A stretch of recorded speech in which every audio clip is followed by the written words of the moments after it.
When we walked in the room this morning, it was 51 degrees. So glad you're here, not just to hear what I've got to say, but to keep me warm, because it was really cold. So I'm going to start with a story that tells you a little bit about me and why I care about what I'm going to present this morning.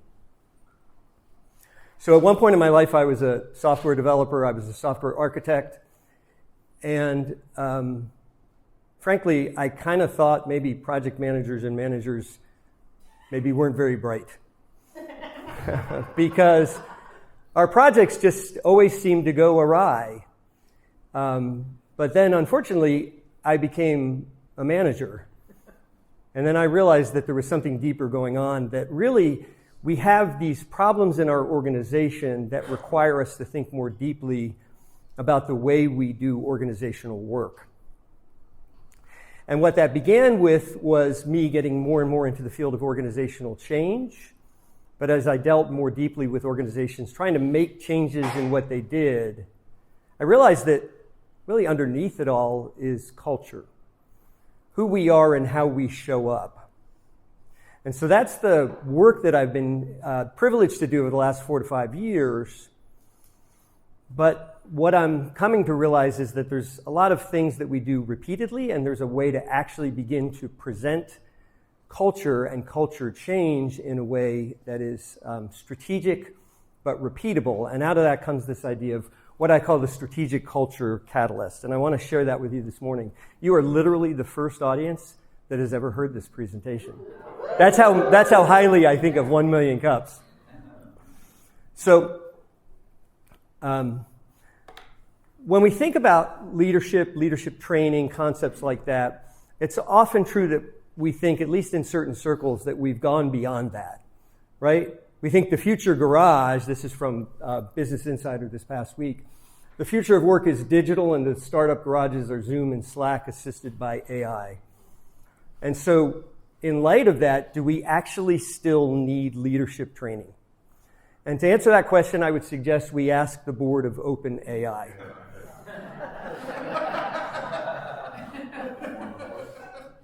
Imagine that you are one of 6 people, but particularly 4 people, highly competent, highly skilled. You have achieved greatness in the tech sector.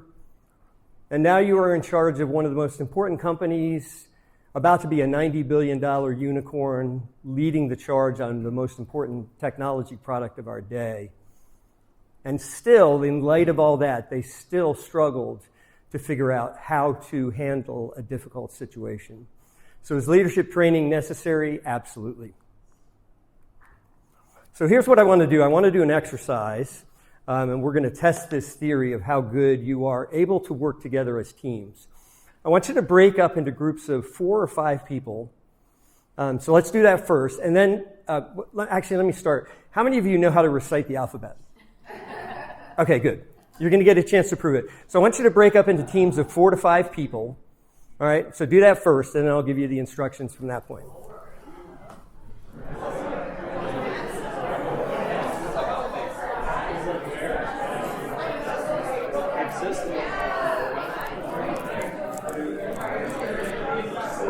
So here's what I need you to do. Here's your instructions.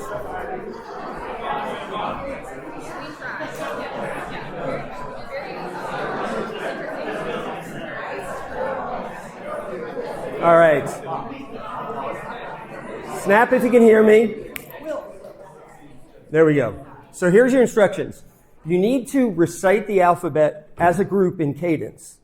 Okay? But if you lose the beat, you need to go back to the letter A. Is that clear?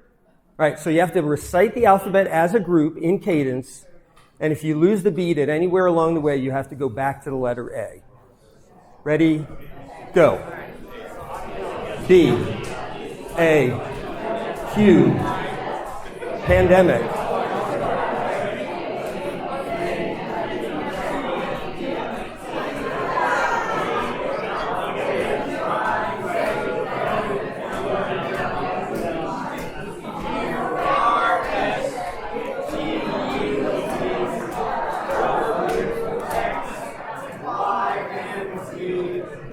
We got one winner over here. Another winner.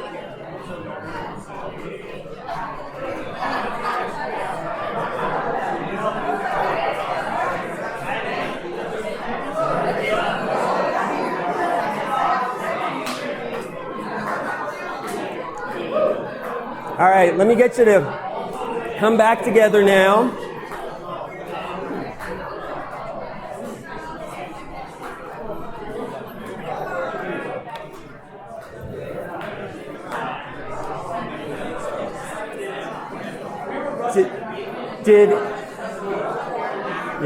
I know. All right, if you can hear me, snap once. If you can hear me, snap twice. If you can hear me, snap 3 times. All right, brilliant. Anybody get it right the first time? A few people. This is a really good audience. Normally when I do this with audiences, it's a little more difficult, right? But there's a challenge, right? What did you guys sang? Is that how you did it? We did the childhood version. The childhood version with the song, right? A leader started it. And you had a leader who started it, right? Even something as simple as figuring out how do we recite the alphabet, though. Like, when we think about the challenges we're facing tomorrow, we think that the challenges are as simple as, like, how do we do something together? We think we know what the challenges are because we see them. We read about them every day on the front page of the New York Times or Business Insider, right? We think that the great challenges we're facing tomorrow are around things like diversity, equity, and inclusion. How are we going to deal with another pandemic? How are we going to deal with labor shortages? We're facing the reality that sometime within the next 10 years, we're going to have far more white-collar jobs than we have people to work them, even with AI and automation. So we think we understand what today's or what tomorrow's challenges are. But the reality is that the bigger obstacles we're going to face are buried behind the scenes. They're buried in the data. They're buried in the research. I lead an initiative called The Future of Work. And we're asking questions like, what if companies didn't exist anymore? What kinds of challenges are we going to face? The reality is that we have a management model that was based on about the last 500 years of growth. Does that mean that it will continue to be that way? We have a management model. We produce software the way we produced brake pads, which was the way we produced horse halters. Is that management model going to keep us and allow us to move into the future? We have a growing sense of what I call a desire for contributorship. In many ways, our educational system has succeeded because now we've turned out a lot of really qualified, talented workers who don't feel very comfortable sitting in the traditional roles that we provide as people move up in the workforce. They want to figure out, how do I contribute? They care more about what I call contributorship, which is being valued based on my effort, not on my position in the hierarchy. We have a inadequate, even with how our educational model has succeeded, it's still inadequate. We are training students in our freshman business seminar courses with skills that may not even be relevant by the time they graduate college, much less by the time they get into senior leadership.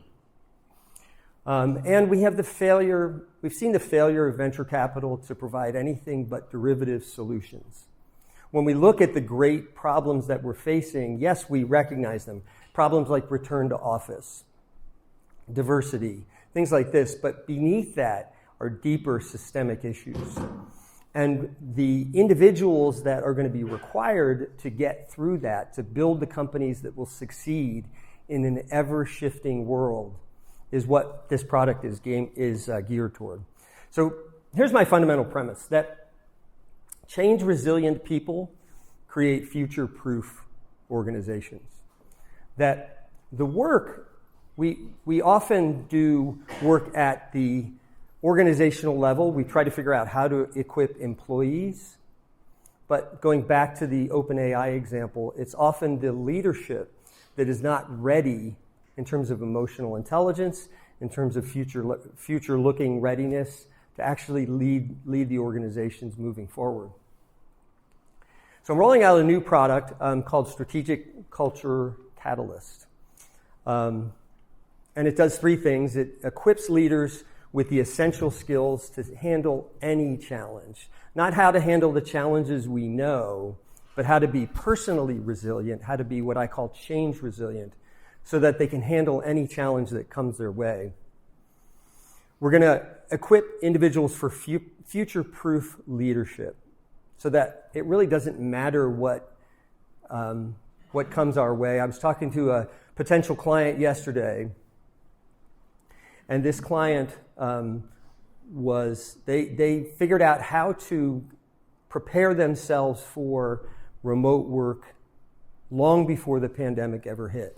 And so they were future-proof because they had the foresight from a leadership perspective to think what could happen and what do we need to prepare for that. And we want to create resilient organizational cultures that focus on adaptability, innovation, and alignment with strategic goals. So some of the key features are resilience training, and I'm thankful to say that actually a couple of the partners in resilience training with me are here in this audience. So I also am a big believer in local companies. Foresight development, adaptive leadership frameworks, culture shaping workshops, and strategic readiness assessments. So I would love your feedback. Like I said, this is the very first time I've presented this idea. We're beginning to roll it out. In many ways, it's a culmination of what I've been doing over the last 20 years. But we're rolling it out as a formal product starting in January. And I would love your feedback on it. So, questions? Feedback?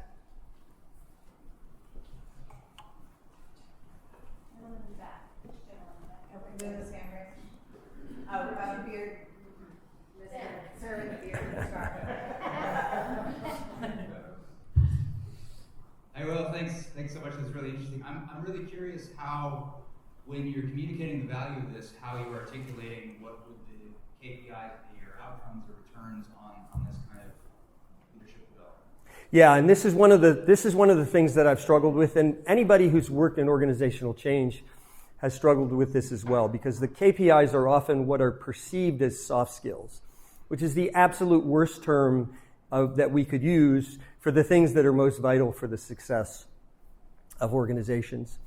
And so what we've begun to do is actually develop internal change questionnaires, growth mindset questionnaires, ways of actually evaluating the individual's growth as a leader. And then we pair that with traditional KPIs. And so what we've begun to develop is a metric for pairing things like personal growth and personal agility, growth commitment, growth mindset, with more traditional KPIs and OKRs. So it's difficult to get people to understand the value of this apart from the outcomes, so whether that's quarter-over-quarter growth or things like that. But pairing those two gives us what we call a growth index score, and we can measure the growth index of the leadership team.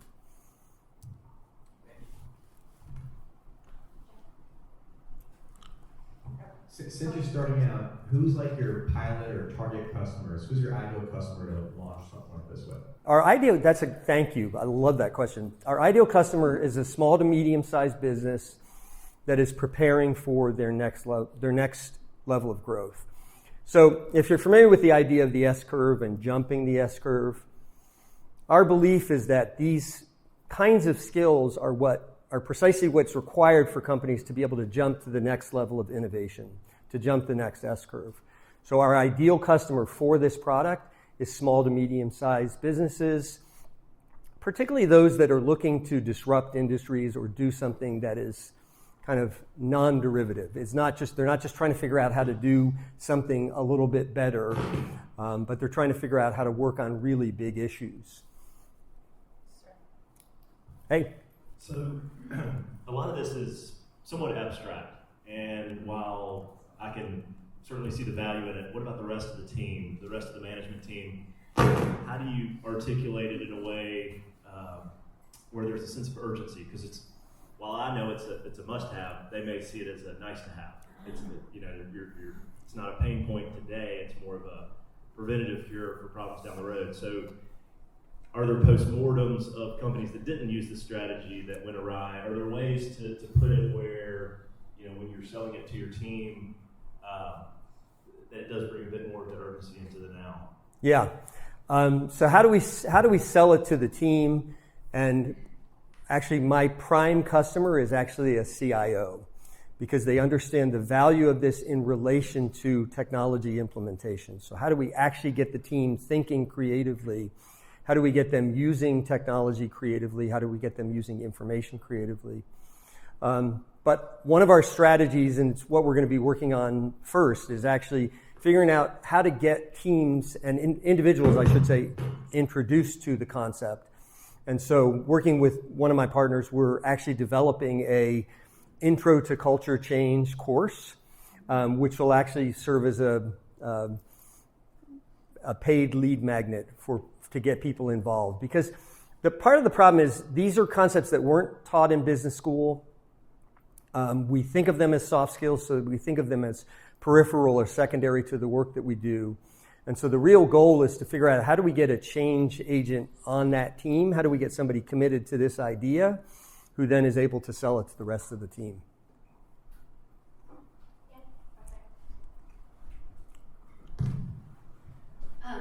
So you talked about personal growth and identifying these personal growth markers.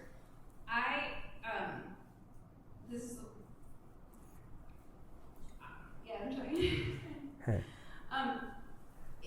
In that paradigm and in that approach, do you have space for integrating deep suffering? Because it seems that human suffering is the only true cause of resilience and moral development. And when I look around and I see constant leadership failure across all sectors, and it seems like nobody knows to sit down, and it seems like even when we do have people who fail and then come back from it, we're just happy that they made it back, and we don't understand that the failure is what brought them to this place. And so not normalizing, but needing to acquire that and creating that paradigm, is that something that, I feel like you can do that. You know, tell the world that. Can you do that, Will Samson? Yes and no. So here's what I have been able to do in this work that I've done. So there's one question that I use whenever I'm working with teams. When I used to teach, it was the question that I used as my icebreaker or intro, which is, I come from a place where, and I bring with me. So we all come from somewhere. We all come from people who thought something. And so when I used to teach, I used to teach a sociology of religion class, and I would say that I come from a people who were conservative, both religiously and politically. I come from a place that wasn't. So I'm really interested in why people believe what they believe. And when I help individuals get behind just, I'm the CFO, I'm the CHRO, I'm the whatever, and understand that they are individuals who bring a story to that work. They bring themselves to that work with all the experiences that they've had, then we can take them to a deeper level.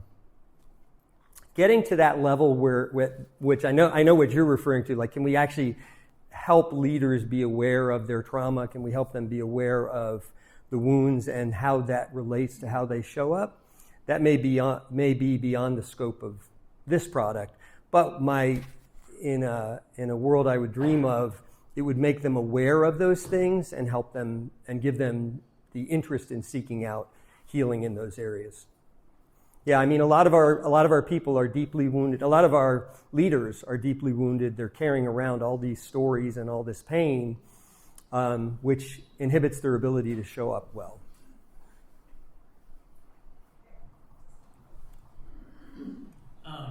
You mentioned the notion of contributorship, and one of the things I'm really interested in is the perceived maybe conflict of interest or threat that current leadership structures would feel around further empowering their workforces.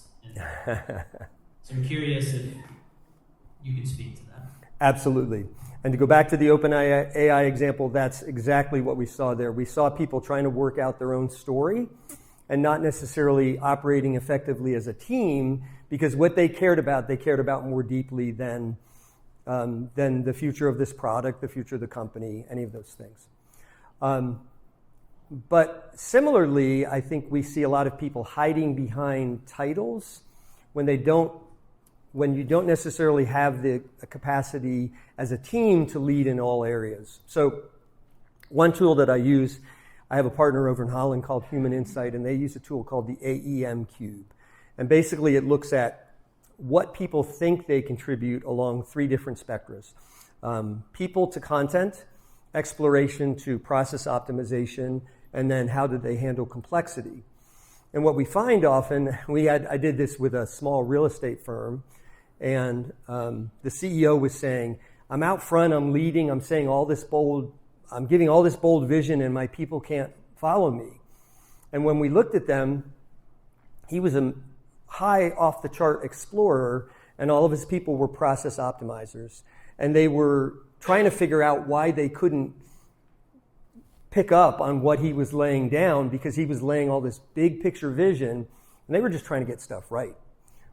And so when we move away from titles and toward a contribution map for a team, we get a better sense. The example I always give, because the tool that I used was used at Apple when Steve Jobs was still around. And Steve Jobs, we wouldn't think of Steve Jobs the way we think of him today without Tim Cook, right? And so Steve Jobs was brilliant, he was a visionary, but he had Tim Cook, who was in the center of that contribution sphere and a massive operational guy. He knew how to get stuff done. And so successful teams are not teams that have all the right positions filled. They're teams that have all the right contributions filled. And when we can get the leadership to understand that, then that can become a value that permeates throughout the organization, where we're not so worried about what's your title, we're worried about what did you contribute and how are you contributing to the value of this team. Great. Can we see show of hands? Because I've got a whole cluster of people around here that have questions. Anyone over there? So let's go to that side of the room. Okay. And then... Great presentation. Thank you. Coming from some VCs that I can tell you I hate VCs, and for passion being an employee of one, how do you prevent the failures of leadership? Because I'm seeing leadership versus management, and there's a stagnation of leadership at a certain level of doing things we've always done because it's been done. Right. So you get to a point where we're innovative, and then you break this wall. I look at the bar, for example, lawyers. They will not change the way lawyers get trained because of the way they've been doing it for a long time. So how do you get past that point when you hit that S curve and you suddenly jump? Yeah. And you're now to the big boys. And the second part of that is, how do you make this a long-term solution versus flavor of the day? Great. That could be its own, answers to those questions could be its own conversation. So you framed it as a VC question, so let me answer that question first, which is, I think the way we do this is we innovate around the venture capital community. If there's venture capitalists in the audience, I'm still happy to talk to you, but I think we innovate. I think we innovate around the venture capital community because venture capital is based on a repeatable process. So we know what works, and I've done a lot of work in the M&A space, and I see a lot of that where a company is going to try to buy rather than innovate, but they don't ask the questions about whether the culture matches. I worked for a large security company, and they wanted to deepen their offering in the bot protection space, which is a really weird, obscure technology, right? So this really large company where people showed up in suits went into the south end of Boston, and they bought a company that had 28 people that were just janky, and it was a crazy collection of people. There was a PhD there was a felon, there was a former priest. I mean, they had every kind of person in there. And they never asked the question, will these people want to work here? They have a technology, great, but will they actually want to work here? So because they didn't pay attention to the culture, the merger was, while not a disaster, was really was really problematic. So I think the way you do that is that I think we need to, and the way you keep it from being flavor of the month, because this is the problem. A lot of companies, they realize they have a crisis, and then they say, well, we need to bring in a change guy or a change woman, change somebody. We need to bring in somebody who's going to change something, right? And I think the way you affect a long-term strategy is you really, and this is exactly what I'm advocating, you focus on personal transformation of the leaders rather than implementing programs within the company or the organization. It's about the personal transformation of the leader. Transformed leaders continue to be transformed. Once you are transformed, you don't go back. When you have a change program, you can come up with a new change program. But transformed leaders don't go back. Love that. So I'm about to double click on that because a lot of the companies that I work with, current pain points center around employee retention, recruitment, and employee engagement. Mm-hmm. And so what you're talking about here is leadership. But I also want to know, and it totally double clicks on this, is how do you take that leadership in the earlier KPI question and go down deeper into the organization and create those, how does your course implement a change that goes deeper into the organization and help solve some of those challenges that our businesses are facing? Yeah, so we do it by approaching both traits and processes. So the transformation of the traits involves bringing leaders through meditation, reflection, awareness, a lot of exercises that help them understand better who they are, how they show up, how the way they show up affects the work that they do. But then we also work, and I have a series of what I call culture hacks, which are just basic process changes that really can begin to shape the organizational culture and permeate the change throughout the culture. A simple one, I have a process that teaches people how to run an effective meeting. Now, you would think, like, we're all pretty smart people, right? We've worked in big companies. We know how to run meetings, right? And we all, like, everybody's like, no. In fact, we don't actually, or at least many companies don't, and especially many leaders. So just a simple hack, changing how we do meetings, something as simple as I gave this current client right now, I gave them permission to reject any meeting that didn't have an agenda attached to it. Right? Yeah, I know. Can I get an amen, right? That doesn't have an agenda attached to it. Any meeting that doesn't have a decisions needed, decisions made matrix attached to it, right? And so it's this both and. So on the one hand, we need to work on the personal transformation of the leader. And then on the other hand, and the way to permeate that and the way to keep that more lasting, to your question as well, is to do these small culture hacks that actually affect change throughout the organization.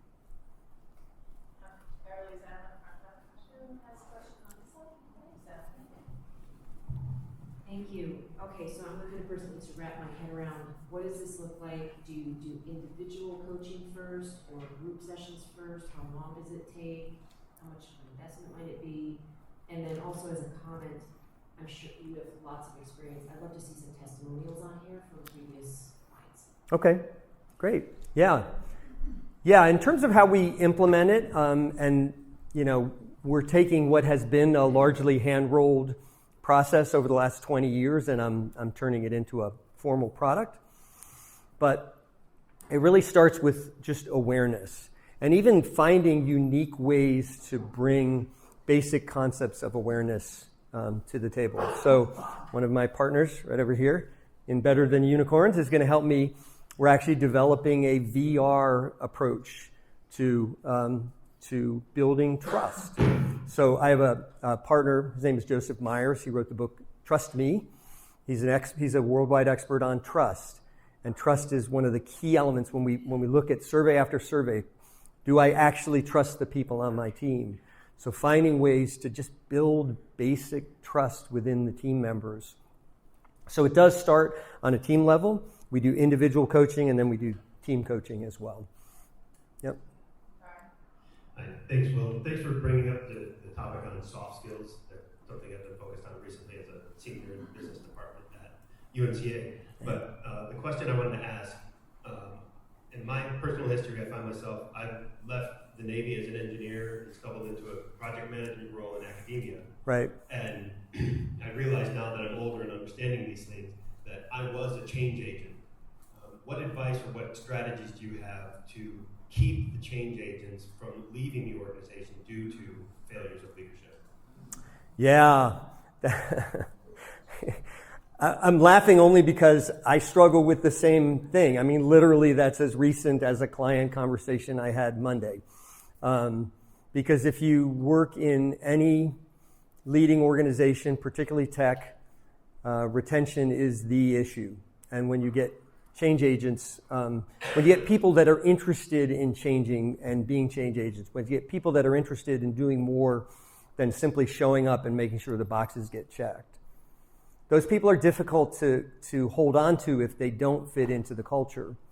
And so the only answer I have so far is when you actually can begin to transform the culture, and I have seen examples of this, when you transform the leadership culture, rather, then it becomes a place where people have a true sense of psychological safety. If you've worked in the agile world, you've heard this term psychological safety. We throw it around a lot.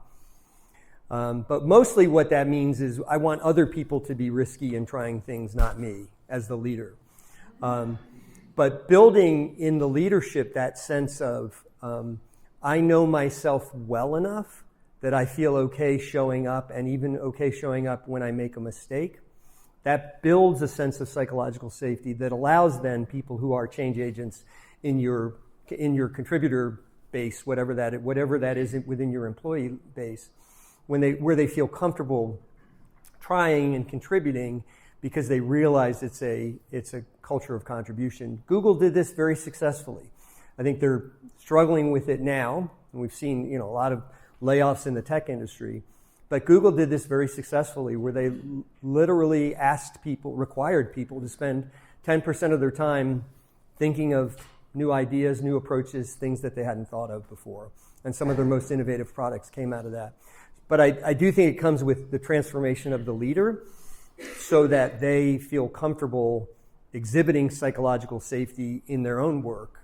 And therefore, people that are like that are more likely to stay. I'm glad that the issues of trauma and safety have come up, because the major loss or outcome of trauma is a lack of safety. Right. And the provision of safety comes internally in the personal growth that you've been mentioning. And I'd like to have some ideas about how you approach that. Create the safety internally so that it can be created externally. Sure. So, and there's a lot of, this room is filled with so many great coaches that I'm almost, even though I am a coach, I feel cautious a little bit about answering that. But I can tell you a little bit of my personal story here, which might help answer that, which is my personal story is having come through the recovery community. And there was a time in my life when I believed I needed something from outside of me to come inside of me to make me, to make me better, me something, whatever that adjective was. And what I've realized over time is that, I don't know, there's a spiritual teacher that I listen to. She says that everything is happening around me and I'm perfectly taken care of. And yeah, some shout out to the Gabby Bernstein fans in the audience.